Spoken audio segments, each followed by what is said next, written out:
vezano za izjavu gospodina Manolića, saborskog zastupnika.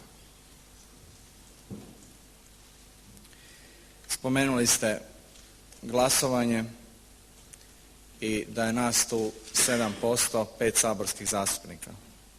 Da, nas je 5, ali budite sigurni da ćemo biti za 5. Ovo nije odraz stvarnog stanja i volje hrvatskoga naroda.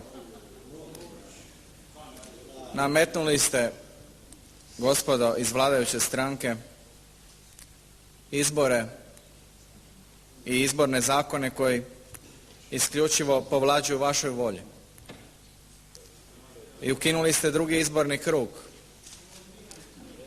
A da je drugi izborni krug, kao što je u svim demokratskim zemljama, drukčije bi ovaj Sabor izgledao.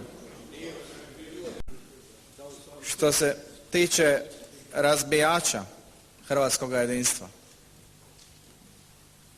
postavljam pitanje, je li su razbijači Stranka prava? Ne. Stranka prava nije razbijač hrvatskog jedinstva. Kada je bilo najteže, mi smo se stavili prvi na branik domovine. Naše dragovoljce. Istovremeno, gospodin Manolić i Vrhovna državna komisija, čiji članovi ovdje neki sjede, su išli i iskonstruirali moje uhićivanje, zatvaranje, zato što sam branio sa svojom strankom Hrvatskom. Replika upravo na temelju ovoga što je gospodin Manolić nedavno malo prije izjavio. Do danas niti je pravosudna instanca potvrdila one nalaze Vrhovne državne komisije, niti je Vrhovni sud dao za pravo pokretačima tog postupka.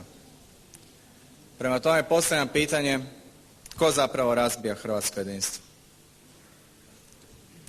Oni koji zatvaraju, koji progone, oni koji na nas pucaju. Vi dobro znate da bi u ovom Visokom domu sjedio danas dopredsjednik Hrvatske stranke prava, da nam je zaista bilo do hrvatskog jedinstva. Ali mi želimo hrvatsko jedinstvo kroz istinu, kroz poštivanje činjenica, a ne prešućivati činjenice i gurati narod u još veću nesreću.